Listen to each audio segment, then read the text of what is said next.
Whoa! Everyone, chill! It seems like this week's going to be a bit of a beef week, as a lot of crazy stuff has been happening this week. Not entirely sure what that is. Maybe it's the end of summer and everyone's hot and bothered or something, but who knows exactly what's going on, because this has just been crazy. Obviously, the big news of this week is Suga Pop beating down his host. This is just weird. There's all sorts of conflicting stories. Suga Pop's claiming that there was some disrespect to him, disrespect to his girl, whereas the Chinese organisers are claiming it started over a salad, which is probably the most weird excuse I've ever heard. Apparently, Suga Pop wanted a salad. There wasn't any salad there. The salad was not to his liking. Yeah, who knows? Now, yeah, I think pretty much the footage looks very bad for Suga Pop, because unfortunately we can only judge by what we have, and what we have just makes it look like the other guy's trying to escape or back down and Suga Pop's just beating up on him. But of course this was filmed in an elevator, and so it's not entirely sure what's happening. Now, my personal take on this is that there's two factors coming in here. The first is that we can't just necessarily assume that OGs are always in the right. One of the things is that as soon as this happened, everyone went on the defensive. Suga Pop must have been in the right. Wiggles closed down his popping forum, What's Popping, which was generally one of the best popping forums on the net. And the overall consensus seemed to be, from that side at least, that it must be 100% that Suga Pop was in the right. However, just because someone's necessarily an OG in dancing doesn't make them an OG in everything, doesn't make them an OG in life. And that's one of the big problems that we're faced with as dancers. And so I think we have to hear everything that happened. Suga Pop really does need to make a statement on this one, because I know he hopes to be silent and it will all go away. But I don't think this is one of those situations where being silent is going to make it all go away. But of course, it's not exactly like Suga Pop's ever going to have difficulty getting work. I'm sure that within a couple of months he'll be booked somewhere else. I think the other point is that this dance does come from the streets, but people have to understand that things have changed. I know that recently Green Tech justified pouring his bottle of water on his opponent by saying that, yeah, this is a street dance, this is a real street thing, but where are the streets in this image? Are they hiding behind the Red Bull sponsor? Are they behind the Coca-Cola sign? The dance has changed. Now, is this a good thing or a bad thing is something that I often wonder myself, because having seen the kind of raw style of a lot of these street kids when they've come over, it's been so different to kind of the softer style that a lot of young kids are used to.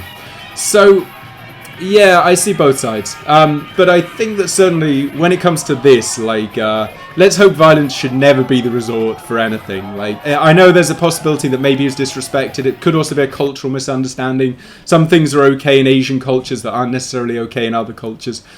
But this level of violence seems a little bit excessive. That's our take. Let us know what you think in the comments. And another one is my personal pet hate, which is taking other people's fashion and then throwing it into the crowd or throwing it up. It doesn't do anything for the battle. I mean, to be honest, b-boys these days, you'd have to literally start humping us to get us to break focus in b-boy battles these days. And instead, it's just whack. I mean, I know Neguin's kind of a hero, and to be honest, he's one of my favourite dancers too. I'm not fronting there. But, throwing up a guy's hat and then getting it stuck on a sign, I mean, this guy must be the nicest guy ever, because I'd be pretty mad. I mean, my hats aren't even all that expensive, but, I don't have money to go out and buy, infinite hats for b-boys to throw all over the place. So, guys, please, come on, this is not a cool trend. It's been around for a while. It's just ridiculous. I know, in the hood they used to do it, but to be honest, did you? I've met a lot of tough guys, and I imagine if you took off their hat and threw it, I imagine they'd fight you. There's no two ways about that. Yeah, hats are valuable, people. Please, just chill out on that, for real. As if we haven't had enough, oh, Lord. Yeah, Eastern Europe can get a little bit crazy. One thing to understand is that as this dance goes over to places like Eastern Europe, their attitudes towards race and class and culture are very, very culturally different to what we're used to in the West. And this leads to some massive clashes. For example, the current blackface drama about some Eastern European kids. I think they were Russian, but I'll have to check that. They dressed up as a black woman and then did a kind of booty shaking dance. Now, immediately, some of the Eastern Europeans jumped to the defense of this, and I know the right-wing kids have been kind of defending it too. And basically, they're pointing out that this is a lot more accepted in their culture. But come on, guys.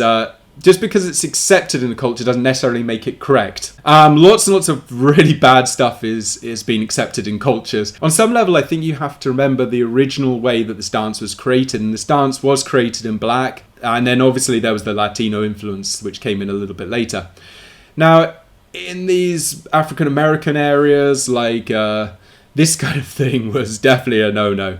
And therefore, I think that kind of has to be the way that we have to go back. We have to say, how were things originally, and would this be accepted by the original pioneers of the dance? And I don't think this would be.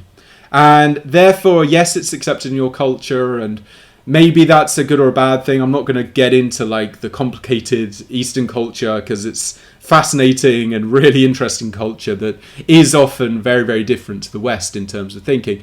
But I think you have to say, like, this dance started with a particular identity, and if you deviate too far from that identity, what are you really doing?